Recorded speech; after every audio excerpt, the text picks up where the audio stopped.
Hello guys, തള്ളലി സ്വൈപ്പാക്കൽ. ഇന്ന് നമ്മൾ ഉണ്ടാക്കാൻ പോകുന്ന പായസം ഉണ്ടാക്കാൻ പോട്ടെ. നല്ല പാലട മിക്സ് ഉണ്ട് നമ്മളേക്ക്. അങ്ങനെ പാലട പായസം ഉണ്ടാക്കാനുള്ള പരിപാടിയാണ്. ഓണത്തിന്റെ അന്ന് നമ്മൾ ആശ വെച്ചതാണ്. ഇതുവരെ ഉണ്ടാക്കാൻ പറ്റില്ല, ഓരോ തിരക്ക് കാരണം ഒന്നും ഉണ്ടാക്കാൻ നടന്നിട്ടില്ല. ഇന്ന് ഫൈനലി നമ്മൾ ഉണ്ടാക്കാനുള്ള പരിപാടിയാണ് ഗൈസ്. അപ്പൊ അങ്ങനെ നമ്മൾ പാലട മിക്സ് ആണ് പൊട്ടിച്ച് നേരെ അങ്ങനെ അടുപ്പും പുറത്ത് വെച്ചത് പാത്രത്തിലേക്ക് നമ്മൾ പാലുണ്ട് ഫുള്ളായിട്ടുണ്ട് പാർന്നിട്ടുണ്ടല്ലോ. പൊന്നെ അടിപൊളിയാക്കാനുള്ള പരിപാടിയുടെ ഗൈസ്. അപ്പൊ നമ്മളയക്ക് നേരെ എന്നിട്ട് പാലട മിക്സ് ആണ് പൊട്ടിച്ചിട്ട് ആണ്ട് ആൽഗോലത്താക്കിയിട്ട് നേരെ ഒരു കൈലാണ്ട് ഇട്ടിട്ട് ആണ്ട് ഇളക്കി കൊടുക്കാനുള്ള പരിപാടിയുടെ ഗൈസ്.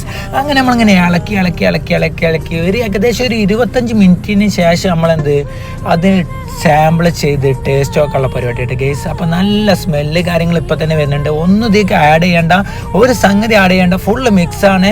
എല്ലാം അതിൽ ആഡാണ്. ഒരു 25 മിനിറ്റ് ജസ്റ്റ് ഒന്ന് ഇളക്കി കൊടുത്തൊന്ന് സെറ്റാക്കി എടുത്താൽ മാത്രം മതി.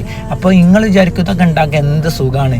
അല്ല, ഇതിനുണ്ട് എഫേർട്ട്, ഇതിനുണ്ട് ഓരോ കാര്യങ്ങൾ. ഇതൊക്കെ ഇറങ്ങിത്തിരിക്കണം, അല്ലാതെ മുന്നോട്ടേക്ക് വെറുതാണ്ട് വരൂല. അപ്പോൾ എന്ത് പായസം റെഡിയാങ്ങി നേരെ നമ്മൾ കപ്പിലേക്കാണ് പാർന്നിട്ട് നേരെ ഒരു പിടുത്തം പിടിക്കാനുള്ള പരിപാടി കേട്ടോ. ഏകദേശം ഒരു 5-8 പേർക്കെങ്കിലും കഴിക്കാനുള്ള പായസം ഉണ്ടത്. 1 ലിറ്റർ ഉള്ളതെന്ന്. എന്നാലും ഉഷാറാണ്. ഉഷാർക്ക് മുന്തിരിങ്ങ പൊന്നെ പൊളി.